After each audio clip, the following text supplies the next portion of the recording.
totoo po yan, hindi po yan magandang balita sa Maynila. Kanila, gigibahin yung kanilang pasilidad. At giniba na nga yung rasa. O di, pati yung daycare. Eh sabi ko ako, ba't nagkaganon? Tinanong ko si Andres, meron bang demolition permit? Wala. Meron bang building permit? Wala. So, tinuluyan na natin. Multiple cases yan. At saka yan mo ka, hindi birong kaso yan. Criminal charges yan. Ganun, baka nanonood yung mga kontraktor ng DPWH o ng national government. Kaya lang po, ang lahat ng bagay ay may katapusan. Susunod natin gagawin. O, 14 billion din. Alam mo saan natin natagpuan? Una, may nireport yung GMA7 na 215 na flood control project. Buti pa GMA7 nalaman. Pero may gobyerno ng Manila, walang kalang malam. Would you believe? Office of the President. 2022, 23, 24, and 25. So, bumaha ng pondo sa Manila sa flood control. Tapos na. O baha pa rin sa Manila. Si Senator Marcoleta, iniimbestigahan na. Guni-guni lang yung flood control. Now, we let Senator Marcoleta do his part, being the Senate, member of the Senate, investigating this so-called problem or abuses by some individuals, whether they are politicians or yung mga kontraktor.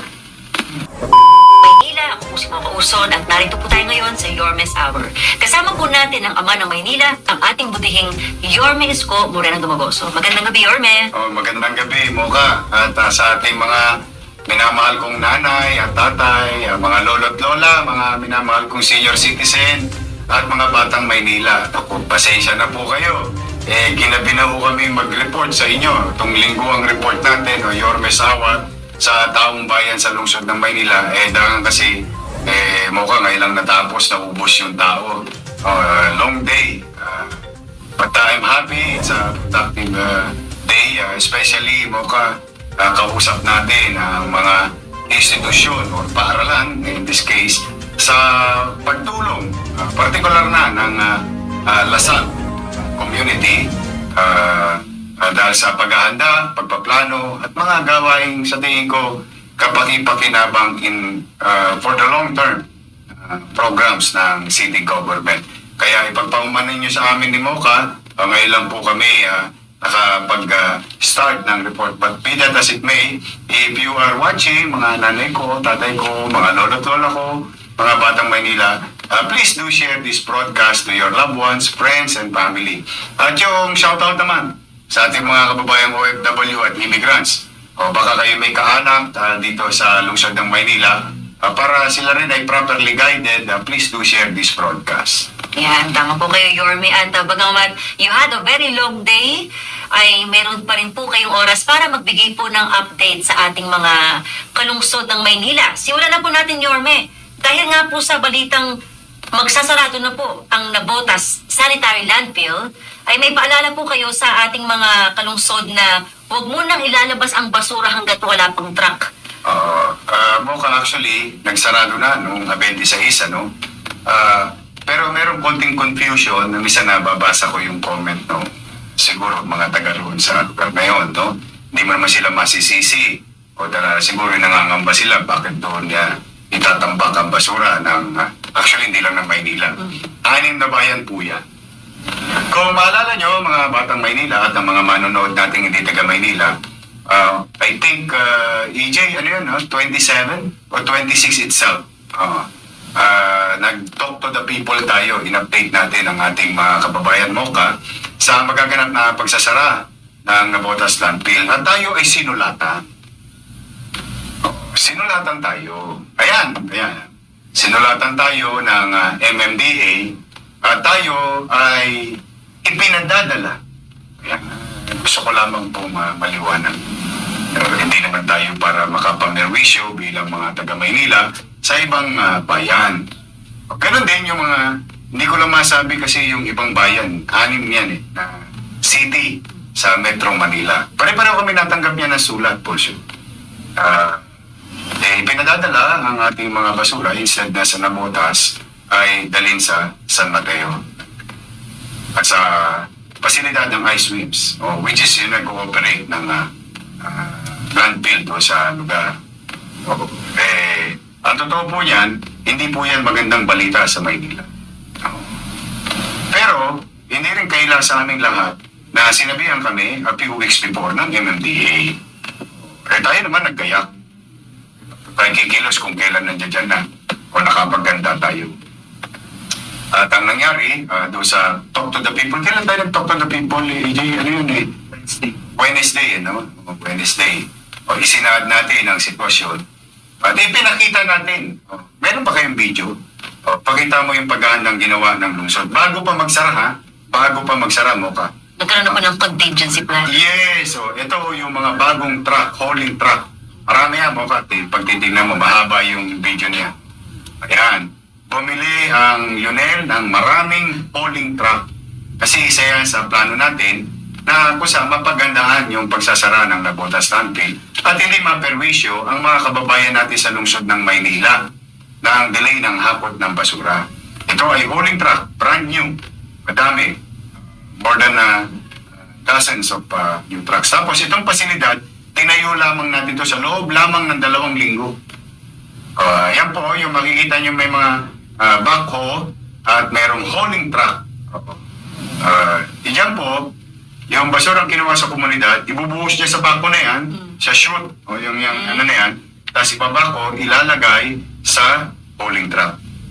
Para yung mga maliliit na truck makabalik kagad sa komunidad. Na hindi mabala ang pag-akot ng basura. O ngayon, ano ba ang assessment natin for the past 2 days? Taong bayan na maghuhusga. Kung nabitin ba? Bagamat, ito po yung pinagkakadiin-diinan ko. Naging magastos yan para sa mga taga-Maynila. Kaya mahirap ang operasyon, no? Dahil hindi po madali. Pag kayo po'y magkukwenta, between Manila to Navotas, less than 10 kilometers. Again, more than 30 kilometers. Balikan pa. The 16, more than 50 kilometers yun. Pero hayaan natin anong komento ng taong bayan. Kung may naramdaman ba silang naging problema sa paghapot sa basura. Hindi ako, hindi dahil kasi tayo ang gumagawa, no? So far, very tolerable yung naging hamon sa ating komunidad sa paglilinis at paghapot ng basura. Pinagpapasalamat ko rin sa taong bayan, Mocha, dahil isa sa pinakisuyo ko doon, hanggat maaari, no, maaari magkaroon ng konting delay, a few hours, because of the time and motion, panig-panaog. No? Lalo pa yan, maraming pipila na mga hauling truck para itapon sa landfill yung basura. Pero so far, wala pa naman tayong nakikitang maraming reklamo.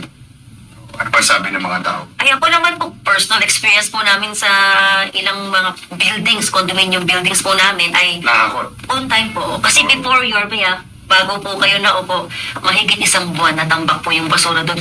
Yun na po yung naging landfill, yung condominium na yun. Nakakalungkot yun. Basta tayo, nagawa natin ang paraan. Natutuwa lang tayo, parang hindi napansin ng tao. Ibig sabihin, pag hindi napansin ng tao, parang walang problema. I am happy. Thank you sa DPS. AWC yan. Nandito ka. Sa AWC yan. Hi, Konsi. Natutuwa tayo sa sigasig ng DPS. Sila Kenneth Amorao at ang mga empleyado natin sa DPS. At siyempre yung ating partner na Lionel. Partner ng city government. Kasi nga, kahit pa paano, masasabi natin, parang normal pa rin yung pag-abot na basura. Normal pa rin po talaga, Yorme. Parang wala nangyari. Wala po. Pero laking problema niyan. Oo nga. Salamat sa Diyos. Nakaraos tayo mga batang Maynila. With regard to yung sa landfill, MMDA na po ang merong responsibilidad at sila naman po ang nagsabi sa atin kung saan dapat gawin. Okay. Yan po. So, Yorme, mula po sa usapang basura, ito rin po ay nabalita yung nakapag-init po ng inyong ulo dahil nga po sa illegal na demolisyon ng RASAC or Rizal Avenue Sports Athletics Complex, formal ng sinampahan ng criminal case ng pamahalaan ng lungsod ng Maynila laban sa General Manager ng Chelsea Construction and Supply. Yan. Kasi hindi naman ako nagkulang mo ka for almost 2 months. Nagsasabi naman ako na kumuha kayo ng permit. Building permit, demolition permit. bukod sa pagdidiplomasya ko, may sumubok pa. Mamalas-malas mo, isang lugar kasi na yan, yung katabi niya, magtatayo tayo ng bagong library para sa mga taga Santa Cruz. Dahil lumapit sa akin yung mga taong bayan, lalo na yung mga senior citizen, na giniba yung kanilang, gigibahin yung kanilang pasilidad. At giniba na nga yung rasa. O di, pati yung daycare. Eh, sabi ko ako, ba't nagkaganon? Tinanong ko si Andres, meron bang demolition permit? Wala. Meron bang building permit? Wala. Ako, we have to put an end to this. Kaysa magturo tayo na magturo. Ito, tinuluyan na natin. Multiple cases yan. At saka yan mo pa, hindi mayroong kaso yan. Criminal charges yan. Criminal complaint. Susunod pa natin yan yung civil. Kaya naman kayo na mga manonood, baka nanonood yung mga kontraktor ng DPWH o ng national government. Welcome kayo sa Maynila. Mag-apply ko kayo ng building permit. Magbayad kayo ng mga kaukulang buwis o regulatory fees. Total, bayad naman kayo. Kasama yan sa computation. No? May gobyerno na po sa Maynila. Alam mo bang gagawin natin susunod? Magpapail pa tayo ng civil case para proteksyonan yung pag-aari ng taong bayan. Kasi property natin yung mga giniba. Nasaan na ngayon? Tapos, ang susunod yan, baka papanagutin naman natin kung merong kapabayaan ang empleyado ng lokal na pamahalaang lungsod. Ibig sabihin, sarili natin. Inaalam natin ngayon, iniimbestigahan ngayon. But for the meantime, I think the people of Manila wanted, tuluyan na yung mga taong ito. Kaya, ginampanan naman natin yan. At sana ito'y maging alaala. Pinasarap ko pa no? Babala. Sa mga gumagawa ng paggawaing bayan, gusto po namin yan. Tugunan nyo lang yung inyong obligasyon. May gobyerno po sa Maynila. Meron pa tayong gagawin. Kung ako sa inyo, magbayad na kayo ng inyong mga buwis o what you call contractor's tax. Ayan, mas mabigat yan. Another kaso yun. Pero, again, bilang ama ng ating lungsod, pinapahiral ko pa rin ang diplomasya. Kaya lang po, ang lahat ng bagay ay may katapusan. Hindi naman po pwedeng puro diplomasya lang kami. We have to put an end to this thing. Basta kami seryoso. Kaya sa tingin yung joke kami, wala kami magagawa. Karapatan niyo yan. Basta kami gagampanan namin itong kulin. Yan nga po, Yorme. Sabi ng ating netizen, si Judy Horca, yes, active at may gobyerno na ang Maynila. Yan naman ay ninais ng taong bayan. Kasi kung hindi hinahanap ng taong bayan niya, malamang hindi tayo nakabalik. Yan, inaasahan sa atin ng taong bayan. Tugtin natin yung ating tungkulin sa kanila. Pumanatag po kayo. Basta tayo, no holy cow. Panagutin natin yung mga individual na mga labis-labis. Kahit malaki pang kumpanya yan. Good luck sa kanila. I wish them well. For the meantime, gusto natin maiparamdam sa ating mga kababayan na may gobyerno silang matatakpon. Opo, dahil nga, Yorme, pananagutin niyo po itong mga ito. Meron pa kayong gustong panagutin dahil sa natuklasan ninyong 14 billion flood control project sa Maynila. Ayan yung sinasabi ko sa iyo na susunod natin gagawin. 14 billion.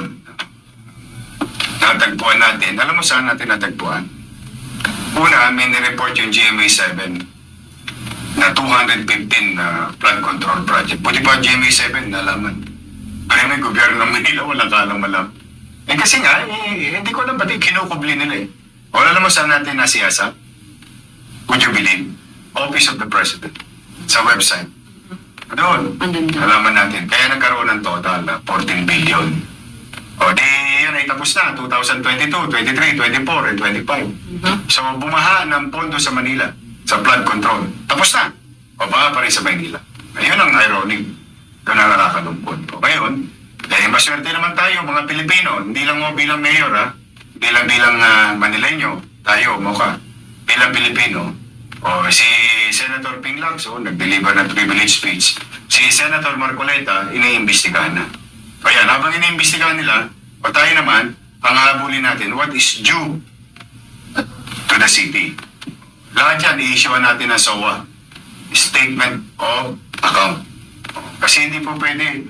Akalain mo, yung ordinaryong tao, pagka nagpapagawa ng bahay, nagbabayad ng contractor's tax, building permit.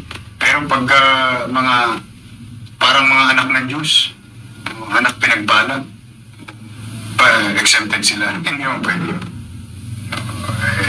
Basta kayo, kung nanonood kayo, may pagkakataon para sa inyo to redeem yourself. Kung hindi, huwag lang po tayo umabot sa korte. Babayad kayo ng buwis. Kukuha kami ng abogado para i-demanda kayo. Yung abogadong kinuha namin, kayo din na nagbabayad.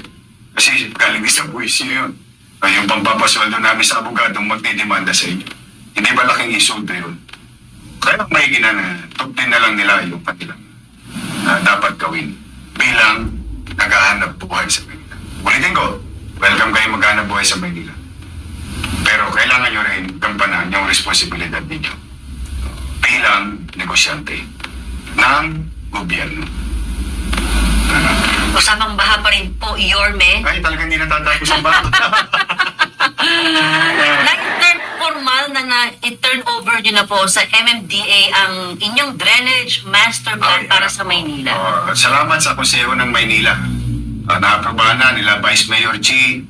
Chesa, ninadab na yung General Master Plan, Drainage Master Plan ng Maynila. At turn over na rin natin sa MMDA.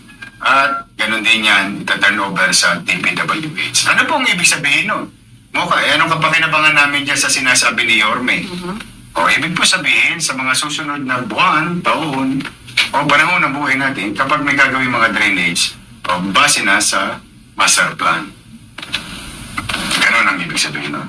So magpang-uusap na ang mga drainage. Kasi dito, sali-salikwat to yung hindi magpanagpo Yung mga tubo But at the same time, meron tayong yung bukod sa ginagawa natin araw-araw na declogging ng ating mga drainage, tumulong ng ating MMDA family na sabay-sabay na rin na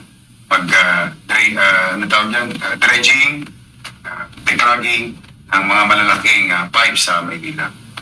Pero ulitin ko po, hindi po yan ang solusyon ng pangmatagalan. Pansamantalang solusyon po yan from time to time to cushion the level of water sa ating kalsada tuwing umuulan. Ang tamang solusyon, flood control.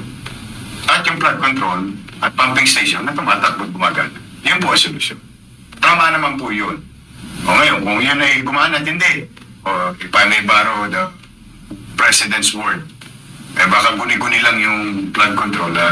Now, we let Senator Marcoleta do his part, being the Senate, member of the Senate, investigating this so-called problem or abuses by some individuals, whether they are politicians or yung mga contractor.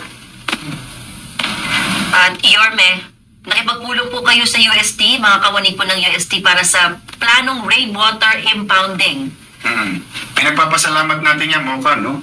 Sa MMDA. Initiative yan ng MMDA na kung pwede, mapakisuyuan, or yan yung initial meeting, mapakisuyuan yung UST na yung kanilang build o open field na yun tawag, na maging rain or water catchment facility na may parking lot na regalo sa kanila ang pamahalaan.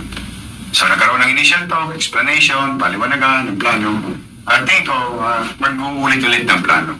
Because remember, UST is composed of regions, boards, maraming dapat pang kausapin. Pero yun ang suwestyon ng MMDA para sa maibsan yung pagbaha sa Espanya tuwing umuulan. Yorme, good news tayo. Actually, lahat na sinabi naman natin good. Yes, pero ito yung isa sa pinaka-good news ninyo dahil ito po ay isa sa campaign promise po ninyo, ang pagbubukas po ng Baseco Hospital sa September 5 na po. Mocha, mapapaaga tayo. Wow. Kasi ang pangako ko, kasi 3 years na hindi nabuksan. Ayan, air-conditioned na ospital at hindi mo iisipin na nasa squatter area. Bubuksan na ang OPD, Outpatient Department, initially. And as we progress, mag-a-apply na tayo ng level 1 sa hospital. Ayan o, masaya ako sa mga taga-Paseco. Matutupad na rin ang pangarap nyo na magkaroon kayo ng malapit na hospital kasi alam mo, makakawawa yung mga tao dyan sa Paseco. Pag may emergency, kailangan nila lumabas sa Delpan at mamimili sila. Pag kumanan sila, punta sila hospital ng Maynila. Pag kumaliwa sila, doon sila sa Gat Andres Bonifacio Hospital. Ang problema, yung Gat Andres, masyado nang nabubulunan. Dahil yung District 1 at District 3, halos doon na lahat pumupunta. So ngayon, dahil dito, kung mga outpatient lang naman at simple check-up, hindi na kailangan lumabas ng Paseco. Isang kembot lang nila, nandiyan na sa sarili nilang bakuran, yung bagong ospital ng Paseco na 3 years nang nakatenga. At nung nandyan nga tayo, Mocha, ipinangako ko yan. Kung papalarin tayo, sisiguraduhin kung mabubuksan. Pinagpapasalamat ko kay Director ng Manila Health Department, Grace Padilla, 10 na kanya mga kasama. At sa ating magiging Director, Dr. Licuanan, at 10 na kanya mga kasama. Full blast ang ating paghahanda. Kaya sa mga taga-Baseco, nako, hindi na po aabutin ng December 31. O gagana na po. Congratulations sa inyo. Masaya ako para sa inyo. Wala pa tayong pera niya. Oo nga. Talagang ano ba? Pantikas ang nandibdib ang puhunan.